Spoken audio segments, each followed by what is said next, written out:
안녕하세요 여러분, 다들 잘 지내고 계신가요? 오늘은 오랜만에 정보를 전달하는 영상을 찍어보려고 각 잡고 카메라를 좀 켰는데요. 제가 지금 한국에 휴가를 와 있거든요. 그래서 휴가 온 김에 오늘 또 마침 집에 관련된 이야기를 할 예정이라서 코지한 느낌의 스튜디오를 빌렸습니다. 따스하게 한번 시작을 해보려고 했고요. 이야기를 시작하기 전에 제가 지난 제 두 편의 영상을 보셨을까 모르겠는데 호주 워킹홀리데이를 하면서 좀 힘든 주간의 이야기들이었어요. 제가 쉐어하우스에서 쫓겨나고 다른 집을 찾고, 그리고 그 과정 안에서 이제 집주인이 저를 조금 괴롭히면서 결국은 집주인을 신고하게 된, 전반적으로 요약을 하자면 그런 내용이었는데, 일련의 과정들을 겪으면서 호주 쉐어하우스에 대해서 알아낸 정보를 조금 공유하고자 이렇게 카메라를 켜게 되었고요. 제 지난 두 영상들을 편집하면서 힘든 시절을 보내던 내 자신의 모습을 좀 보고, 그때 또 저 같은 사람이 어디 있을지 모르잖아요. 그리고 제가 지금부터 이야기 드릴 정보는 생각보다 네이버에 검색한다고 나오는 정보가 아니더라고요. 그래서 실제로 지금 네이버에 호주 루밍하우스라는 검색어를 쳐보시면 몇 개의 기사글과 함께 제 블로그 글이 가장 먼저 뜹니다. 그렇기 때문에 그만큼 정보가 많이 알려지지 않은, 함께 알아야 될 정보라고 생각이 들어서 워킹홀리데이 가서 쉐어하우스를 이제 막 구하려고 하시는 분들, 특히 멜버른에 가려고 하시는 분들이 제 영상을 보시면 도움이 되지 않을까 하는 생각이 들면서 이제 이야기를 좀 시작해 보려고 합니다. 여러분, 루밍하우스에 대해 혹시 들어보신 분이 계실까요? 저도 쉐어하우스는 워낙에 많이 들어서 알고 있었는데 루밍하우스라는 개념은 아예 처음 알았어요. 이 일을 겪으면서. 보통 워킹홀리데이 오시는 분들은 다 쉐어하우스를 구하시면서도 그 쉐어하우스가 불법이라고 생각하시는 분들도 많고, 우리는 다 퉁쳐서 쉐어하우스라고 생각을 하고 있는데, 호주에서는 실제로 쉐어하우스랑 루밍하우스를 다른 개념으로 설명을 하고 있었습니다. 루밍하우스가 뭐냐면요, 집 제공자가 특정 주거 공간을 입주자와 개별 계약을 해서 방을 빌려주는 집을 의미한다고 해요. 이게 무슨 말이냐면, 내가 집을 하나 가지고 있는데 여기에 너가 와서 살아, 너가 와서 살아, 이런 식으로 해서 사람들을 구하는 게 쉐어하우스고요. 루밍하우스 같은 경우에는 방을 쓰는 각 입주자들과 집 주인이 개별적으로 계약을 맺어야 됩니다. 우리가 흔히 오지 쉐어하우스를 구하는 걸로 많이 알려져 있는 플랫메이트라는 서비스 자체에서도 이를 명확히 표로 나누어서 설명을 하고 있는데요. 표를 살펴보면 루밍하우스의 장점, 어드밴티지로는 우리의 의무나 권리가 보장되어 있다, 이런 식으로 적혀 있는 걸 볼 수가 있어요. 그래서 이 루밍하우스가 제 생각에 쉐어하우스랑 가장 크게 다른 점은 모든 이런 것들이 갖춰져 있기 때문에 법적으로 무슨 일이 생겼을 때 보호받을 수 있다는 점. 쉐어하우스 같은 경우에는 신고를 해도 좀 상황이 복잡해지거나 아니면 아예 신고조차 어려운 경우도 많기 때문에 워홀러의 입장에서는 가장 다른 점이라고 생각됩니다. 루밍하우스의 단점은 미니멈 스테이 기간이 최소 6개월인 경우가 많아요. 그래서 만약에 지역 이동이나 이런 거를 좀 염두에 두시고 단기 쉐어를 구하시는 분들의 경우에는 쉐어하우스를 가는 게 맞는 선택인 거죠. 저처럼 안정적으로 한 도시에서 오래 거주할 집을 찾는 거를 조금 원하시는 분들은 루밍하우스를 찾는 데 조금 더 초점을 두셨으면 좋겠습니다. 그러면은 루밍하우스를 어떻게 해야지 찾아낼 수 있을까요? 루밍하우스로 운영되기 위해서는 여러 가지 조항들이 있어요. 일단 4명 이상의 사람이 한 집에 거주를 해야 되고요. 그리고 집주인은 그 집에 살지 않아요. 어느 정도 면적에 몇 명이 살 수 있는지에 대한 조항이 세세하게 정해져 있습니다. 그래서 거실 쉐어, 막 베란다 쉐어 이런 거 있잖아요. 물론 지금 거의 없어졌다고 들었지만 진짜 좁은 방에 여러 명이 사는 그런 집 있죠. 그런 집은 루밍하우스일 가능성이 현저히 낮습니다. 집주인이 같이 사는 집이라고 올렸는지, 집 크기가 얼마나 되는지, 4명 이상이 거주하고 있는지, 제가 앞서 말해드렸던 그 루밍하우스의 조건을 가지고 있는 집인지를 확인해 보시는 것이 좋습니다. 저는 플랫메이트에서 루밍하우스를 찾았습니다. 근데 이걸 찾을 때 팁을 좀 알려드릴게요. 그 플랫메이트를 보다 보면은 한꺼번에 매물을 많이 올리시는 분들이 있어요. 그 프로필을 클릭해 보면은 그 집주인이 올려놓은 다른 방들도 볼 수 있어요. 뿐만이 아니고 만약에 다른 여러 하우스의 방들을 올렸다, 그럴 경우에 또 루밍하우스로 운영되고 되고 있는 확률이 높습니다. 왜냐면 그 집주인이 여러 채의 집을 가지고 이제 투자의 목적으로 루밍하우스로 돌리고 있는 그런 경우일 수도 있거든요. 그 방을 클릭해서 봤을 때 룸 A, 뭐 룸 B라던가 아니면 룸 1, 룸 2 해가지고 룸에 넘버를 붙여가지고 렌트를 주시는 분들이 있습니다. 집주인이랑 세입자랑 방을 계약하는 구조이기 때문에 룸 넘버가 있는지, 내가 그 만약에 인스펙션을 가서 봤을 때 방문 앞에 룸 넘버가 붙어 있는지를 또 루밍하우스를 구별하는 기준이 될 수 있을 것 같고요. 그리고 방을 올려놓으신 분의 프로필 사진을 여러분 잘 보세요. 프로필 사진이 개인의 사진인 경우도 있고요. 로고가 있는 경우가 있습니다. 이 로고가 있는 경우는 보통 회사에서 관리되는 루밍하우스일 가능성이 높습니다. 그리고 여러분 스튜던트 어코모데이션으로 검색해보셔도 됩니다. 자세히 본문을 들여다보면은 일하는 사람이나 스튜던트에게 적합한 집입니다 라고 적혀있는 경우도 있고, 꼭 스튜던트 올리라고 적혀있지 않는 곳들도 있어요. 그런 곳에는 연락해서 문의를 해보세요. 우리도 들어갈 수 있는지. 루밍하우스를 렌트해서 사시는 분들이 유학생분들이 많기 때문에, 그리고 솔직히 말하면 에이전시 입장에서도 또 신원이 보증되어 있는 유학생이랑 연결되는 게 좋기 때문에 스튜던트 어코모데이션이라고 해서 게시글을 올려놓는 경우가 많은데요. 근데 막상 연락을 해보면은 저희도 계약할 수 있는 그런 집들도 있습니다. 그러니까 그냥 한번 연락해서 물어보세요. 워킹홀리데이 워커인데 이 집에 들어가고 싶다. 근데 가능하냐? 이렇게 연락을 해보면은 가능한 경우가 있었고, 제가 그렇게 살았어요. 그렇기 때문에 여러분들도 꼭 그걸 한번 체크해 보시면은 참 좋을 것 같아요. 그리고 리얼 이스테이트라는 어플이 또 있어요. 우리가 흔히 알기로는 이건 하우스 렌트를 구하는 어플이다 라고 많이 알고 있는데, 여기서도 이런 루밍하우스 공고를 올려놓는 곳들이 있단 말이에요. 아무래도 부동산에서 공고를 주로 올리다 보니까 루밍하우스들이 여기 올라와 있는 경우가 많아요. 그래서 이 앱도 한번 확인해 보시면 좀 좋을 것 같고요. 이미 쉐어하우스를 구했다. 그럼 내가 살고 있는 집이 루밍하우스인지 쉐어하우스인지 궁금하실 수 있잖아요. 이걸 확인하는 방법이 있는데, 루밍하우스는 법적으로 루밍하우스 리스트라는 곳에 그걸 하고 운영을 해야 돼요. 그래서 그 집이 등록이 되어 있는지 안 되어 있는지를 볼 수 있는 사이트가 있어요. 그 사이트는 제가 더보기란에 제가 지금 이야기해드리는 정보를 볼 수 있는 모든 사이트들과 함께 링크를 걸어놓도록 하겠습니다.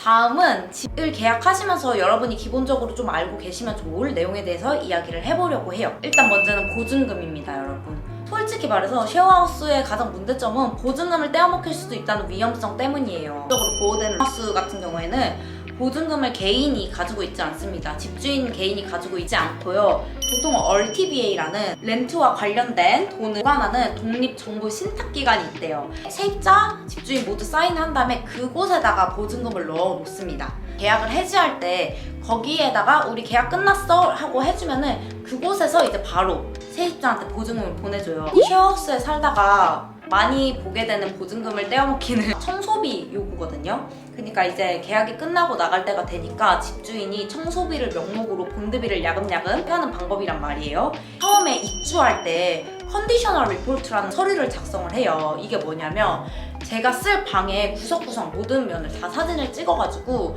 내가 들어가기 전에 집 상태이다. 그래서 나오기 전에는 이 상태로 무조건 돌려주고 나와야 된다. 그 증거가 이미 남아있잖아요. 그러니까 그거랑 똑같이 만들어놓고 그냥 나가면 되거든요. 그런 사진이 없거나 증거가 없는데 집주인이 청소비를 요구하는 경우에는 집주인이 우기면 당할 재간이 없습니다. 너네들이 망가뜨려놨잖아. 이거 다 청소해놓고 나가야지. 이렇게 막 하면은 그냥 돈 좀 주고 얼른 나와버리지, 이렇게 된단 말이에요. 어쩔 수 없이 세입자가 살면서 마모될 수밖에 없는 그런 것들 있죠. Fair Wear and Tear이라고 해서 세입자에게 카펫 타일 경우에는 청소비를 요구할 수가 없는 부분입니다. 그리고 공용 공간, 특히 공용 공간에 대한 책임은 세입자에게 물을 수가 없어요, 여러분. 물론 그거를 망가뜨린 사람이 확실하면은 그 사람에게 책임을 물을 수 있겠지만, 그게 아니고 나갈 때 됐는데 갑자기 우리 주방에 스크래치 있던데 그거 너가 낸 거 아니야? 그것까지 너한테 다 물 거야. 이렇게 하는 집주인이 있단 말이에요. 그러면은 정확하게 얘기하셔야 돼요. 공용 공간인데 그거는 내가 물을 그 돈이 아닌 것 같다고. 그래서 이런 부분에서 본드를 떼어먹히지 않도록 그래도 알고 계시는 게 좋아요. 알고 계셔야지. 그러면은 만약에 보증금을 떼어먹혔다, 진짜 부당한 일이 일어났다, 내가 이 영상을 찍게 된 가장 큰 이유가 바로 이 부분 때문인데요. 제가 블로그에 당한 일을 쭉 정리해가지고 올렸을 때 여러 댓글이 달렸는데 이런 안타까운 경우들이 되게 많았어요. 그리고 저 물어볼 때가 정말 막막했어요. 너무 막막하다 보니까 홀로분들이 많이 계신 단톡방에다가 구구절절 이야기를 써서 올린 적이 있어요. 여쭤봤을 때도 딱히 그런 뾰족한 수로에 대해서 이야기해주신 분이 없으셨어요. 그래도 저를 많이 도와주시려고 하고 심리적으로는 큰 힘이 되었었지만 실질적으로 방법을 알려준 건 호주 친구들이었거든요. 그래서 결론적으로는 뭐냐면 루밍하우스의 형태로 운영되는 쉐어하우스나 루밍하우스에서 문제가 생겼을 경우에 여러분 컨슈머 어페어라는 기관이 있습니다. 그래서 그 기관에 신고를 하시면 되고요. 쉐어하우스 같은 경우에는 개개인끼리 계약을 해가지고 법적인 그런 바운더리 안에서 계약이 되지 않은 부분들이 많기 때문에 컨슈머 어페어라는 사이트에서도 보면은 우리는 루밍하우스에 대한 것만 담당을 하고 있다. 쉐어하우스 같은 경우에는 빅토리아 분쟁센터라는 곳으로 문의를 하길 바란다 라고 이렇게 따로 분류를 해놨습니다. 멜버른 같은 경우는 이렇고, 그리고 지난번 제 영상을 올렸을 때 좋은 댓글을 달아주신 분이 계셨어요. 여기다가 띄울게요. 이렇게 댓글로 남겨주셨단 말이에요. 그래서 요 링크도 제가 더보기란에 같이 달아놓을 테니까 빅토리아주 링크는 아닌 것 같았어요. 브리즈번인 것 같아가지고 네, 요 부분도 확인을 해보시면 좋을 것 같습니다. 그래서 여러분 제가 집 구할 때 여러분들이 꼭 확인하셨으면 좋겠는 것들을 조금 추려봤어요. 저는 이제 처음에는 쉐어하우스 그 쫓겨난 그곳에 있었고 그 다음에는 루밍하우스로 갔고 지금은 하우스 렌트를 해서 살고 있는데요. 그래서 집을 옮겨 다니면서 집 볼 때 이런 것들을 봐야겠구나 라고 생각하게 된 그런 체크리스트가 있거든요. 그래서 쉐어를 구할 때도 이 내용을 조금 공유해 드리면 도움이 되지 않을까 해가지고 첫 번째, 집주인이 함께 사는 곳인지. 이게 루밍하우스랑 쉐어하우스를 결정하는 조건 중에 하나기도 하고요, 여러분. 그리고 집주인이랑 같이 살면은 집주인이 정말 좋으신 분이면 상관이 없는데 집주인이랑 함께 사는 경우에 보통은 더 눈치를 많이 봐야 되거나 아니면 요구를 하는 것이 많아지는 집들도 있습니다, 여러분. 그렇기 때문에 집주인이랑 같이 살게 되는 경우는 정말 복불복으로 집주인의 인성에 따라서 그 집에 사는 동안의 라이프가 결정이 된다. 그렇기 때문에 이 부분을 조금 살펴보는 것이 저의 첫 번째 조건이고, 두 번째, 비리 렌트비에 포함이 되어 있는지, 만약에 포함이 되지 않는다면 보통 얼마 정도를 함께 납부를 하고 있는지에 대해서 집을 입주하기 전에 인스펙션을 가셨을 때 꼭 물어보시는 게 좋을 것 같습니다. 이 조건은 생각보다 꼭 확인해야 되는 조건이에요. 왜냐면 렌트비가 싸다고 되어 있어서 계약을 했는데 막상 보니까 유틸리티 사용비가 그게 집집마다 또 다 다르다고 해요. 왜냐면 호주는 전기나 이런 게 다 민영화되어 있기 때문에 그 집이 계약되어 있는 회사에 따라서 그 금액이 또 다 다르다고 들었거든요. 인터넷도 마찬가지고요. 그래서 이 부분을 얼마나 납부를 하는지 인스펙션을 가셨을 때 꼭 확인을 해보시는 게 좋습니다. 그리고 세 번째, 이거 정말 중요합니다, 여러분. 계약서를 쓰는 곳인지. 루밍하우스라던가 이렇게 정식적으로 계약서를 쓰지 않더라도 비공식적인 계약서라도 계약서를 쓰는 것과 쓰지 않는 건 천지 차이예요, 여러분. 신고를 할 수 있었던 유일한 이유가 이 계약서 때문이었어요. 제가 그 집에 살고 있다는 증거가 집주인이 또 저에게 렌트비를 다 현금으로만 받았기 때문에 그 집에 살았다는 증거가 진짜 이 계약서밖에 없었거든요. 그래서 그 신고를 할 당시에 이 집주인과 이야기했던 메시지 캡처본과 함께 이 계약서를 증거로 같이 보냈었어요. 그렇기 때문에 여러분, 계약서를 쓰는 것이 정말 중요합니다. 루밍하우스고 쉐어하우스고 이런 거를 떠나서 계약서는 꼭 쓰는 곳으로 가시기를 바라는 바입니다. 그리고 네 번째, 하우스 관리를 하는 사람이 따로 있는 집인지. 청소나 수리 같은 경우에 그걸 관리하지 않는 집이 있습니다. 집에 하우스 관리가 어떻게 되고 있는지도 한번 확인을 해보시면 참 좋을 것 같아요. 근데 뭐 이런 부분까지 다 막 인스펙션 때 확인을 하면은 집을 못 구할 수도 있지 않을까 하는 불안감이 있으실 수도 있으니까 최소한 공용공간 청소가 제대로 잘 되고 있는지만 이렇게 눈으로 보면 알잖아요. 그거는 인스펙션 갔을 때 그런 것만 조금 더 확인을 해보셔도 좋을 것 같다. 다섯 번째, 보증금을 확실히 보호받을 수 있는 곳인지. 이거는 근데 모든 쉐어하우스에서 RTBA 보증금을 보관한다면 정말 참 좋겠지만 그런 집들은 사실 거의 없어요. 거의 없는 거 저도 알고 있고 현실적으로 좀 힘들다는 걸 알고 있어요. 특히 그래도 계약서를 쓴다던가 아니면은 보증금을 현금으로 내지 않고 계좌 대 계좌로 보낸 내역을 남길 수 있는 곳이라면 현금으로 내는 것보다는 낫습니다, 여러분. 제가 이거 현금에 대해서도 뒷부분에 좀 이야기를 하려고 했었는데 또 지금 이야기를 할게요. 6번째, 렌트비를 현금으로 내는 곳인지 계좌이체를 하는 곳인지 카드로도 할 수 있는 곳인지를 확인해 보시는 걸 추천드립니다. 왜냐면 현금으로 뽑아서 드리잖아요. 그러면은 여러분이 그 집에서 살았다는 내역이 아무것도 남지 않아요. 그렇기 때문에 최소한 계좌 대 계좌로 이체를 하는 방식으로 렌트비를 내는 집을 찾아보시기를 권장드리고요. 그래야지 만약에 나중에 무슨 일이 생겼다 하더라도 내가 그 집주인한테 계속 렌트비를 보내고 있었던 사람이라는 거를 적어도 그 내역으로 증명을 할 수가 있어요. 혹시 모를 상황을 대비해서 물론 좋은 집주인을 만나서 좋은 집으로 들어간다면 정말 좋을 일이지만 그렇지 않은 상황을 대비를 해서 렌트비나 보증금은 현금으로 내지 않는 곳을 선택하시기를 권유드립니다. 뭐 그 이외에는 자잘자잘하게 그냥 제가 집 보는 여러 가지 조건들인데요. 뭐 대중교통이나 직장이 얼마나 가깝냐. 왜냐면 직장 솔직히 다니는 그 대중교통비만 줄여도 집세 줄이는 것보다 그게 훨씬 나을 수도 있거든요, 호주에서는. 그래서 그런 부분을 조금 보고 집 안에서 신발을 신는지 안 신는지. 내가 살던 로밍하우스 같은 경우에는 공용 공간에서는 신발을 신고 방 안에서는 각자 방이니까 신발을 벗고 들어가고, 제가 인스펙션을 다닐 때 봤던 여러 루밍하우스도 비슷하게 공용 공간에서는 신발을 신고, 왜냐면 여러 나라 사람들이 함께 살기 때문에 그 문화를 가지고 있는 사람들이 있잖아요. 에이시안만 사는 집이 아닌 이상은 조금 그럴 수 있기 때문에, 대신에 이제 공용 공간이 얼마마다 한 번씩 청소가 되냐, 얼마나 깨끗하게 유지가 되느냐에 따라서 또 다르게 하겠죠. 그래서 저는 좀 그것도 봤습니다. 신발을 신고 사람들이 생활을 하는지, 어떻게 지내는지. 저는 또 주로 어떤 사람들이 거주를 하는지도 살짝 물어봤어요. 그러니까 학생분들이 많이 거주하는 집이 있고요, 워홀러분들이 많이 거주하는 집이 있고, 아니면 현지 직장인분들이 많이 거주하는 집이 있어요. 왜냐면 학생이라던가 직장인분들 같은 경우에는 이미 신원이 보증되어 있는 그 세입자분들이 같이 사는 경우이기 때문에 청소를 안 해가지고 막 열받게 한다던가 인성적으로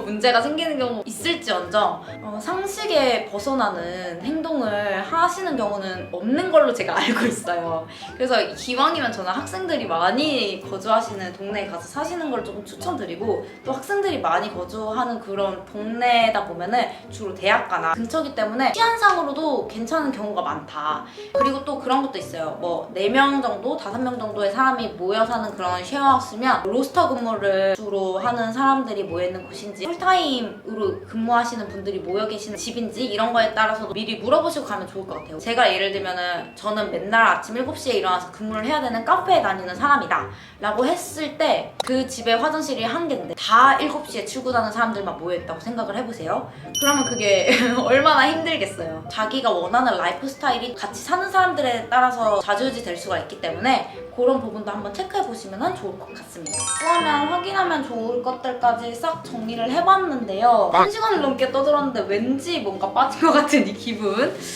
제가 이야기를 잘 했는지 모르겠어요. 이야기가 잘 전달됐는지도 모르겠고. 어쨌든 간에 뭐라도 전달이 됐으면 참 다행인 거죠. 제가 이 영상에서 이야기한 정보들의 출처라던가 내용들을 다 정리해가지고 더보기란이랑 고정 댓글에다가 링크를 다 달아놓을 테니까 제 말을 들어도 무슨 말인지 잘 못 알아들었다 하시는 분들은 그 링크에 들어가서 보시면 될 것 같습니다. 제가 다 달아놓을게요. 영상을 끝내기 전에 몇 가지 이야기를 하자면, 저도 알고 있어요. 솔직히 말하면 모든 분들이 루밍하우스나 법적으로 보호받을 수 있는 집에 이렇게 정당한 조건을 요구하면서 들어가기가 참 힘들다는 걸 저도 압니다. 저도 워홀러기 때문에 여러분들이랑 똑같이 가서 그냥 1년 살았어요. 백패커스에서 얼른 나와가지고 집을 구해야 되고, 뭐 지옥 이동할 거 생각하고 막 그러다 보면은 당연히 쉐어하우스를 구할 수밖에 없고, 막 이런 조건 하나하나 다 따져가면서 루밍하우스를 구할 여력이 없다는 거 저도 정말 잘 압니다. 저도 그런 현실을 알고 있고, 요새 특히나 더 집 구하기 힘들다는 거 알고 있습니다. 렌트비도 엄청 올랐고요. 현실이 안 돼서 그런 집을 구하시더라도 내가 어떤 걸 보호받을 수 있는지, 그리고 어떤 걸 미리 조심을 해야 되는지, 또 좋은 쉐어하우스의 조건에는 어떤 게 있는지를 아는 것과 모르는 것의 차이는 여러분 천지 차이라고 생각합니다. 저는 이 선택지에 머물러 있고 정보만을 알고 있다 보면은 이 집이 좋은 집인지 안 좋은 집인지도 잘 몰라요. 저도 그랬고요. 저도 되게 좋은 집이라고 생각했어요. 그 첫 번째 집이. 나는 계약도 하고 들어갔으니까 난 똑똑하게 집 계약을 참 잘하고 들어갔다라고 생각했단 말이에요. 그래서 제가 영상에서 앞서 이야기했던 이런 정보를 알고 있는 것과 없는 것은 참 많이 다르다는 생각이 들고요. 결정적인 순간에 이게 참 큰 차이가 있습니다. 알고 당하는 거랑 모르고 있다가 뒤통수를 딱 맞아서 그때부터 막 부랴부랴 어떡하지 하면서 막 해결하는 거랑은 또 다른 의미이기 때문에 저도 너무 막막해서 네이버에 쳐보고 아까 말했듯이 단톡방에도 막 글을 올려 호주 친구들한테도 물어보고 웃기긴 하지만 남자친구 지인 통해서 변호사 친구도 만나보고 구글에 영어로 진짜 하루 종일 서치하면서 보낸 날도 있고 그렇게 하면서 이 정보를 얻었단 말이에요. 그래서 저 다음에 이런 일을 좀 겪은 사람들은 조금 더 쉽게 갔으면 좋겠다는 생각이 참 많이 들었어요. 누가 좀 알려주면 정말 좋겠다. 빨리 보기로 쭉 넘기셨더라도 어쨌든 이 영상이 있다는 걸 알고 계시면은 아 맞아 그때 그 사람이 뭐라고 했지 하면서 한 번 더 열어볼 수 있잖아요. 근데 저는 혹시라도 이 영상이 이제 나중에 이 영상 보고 괜히 잘 살고 있다가 집주인이랑 관계가 너무 좋게 잘 살고 있다가 본인이 잘못해놓고 예를 들면 미니멈 스테이를 지키지 않았다던가 아니면 집을 진짜 더럽게 사용을 했다던가 이렇게 해놓고 여기서 본 내용으로 좋은 집주인들 제발 괴롭히지 마세요 여러분.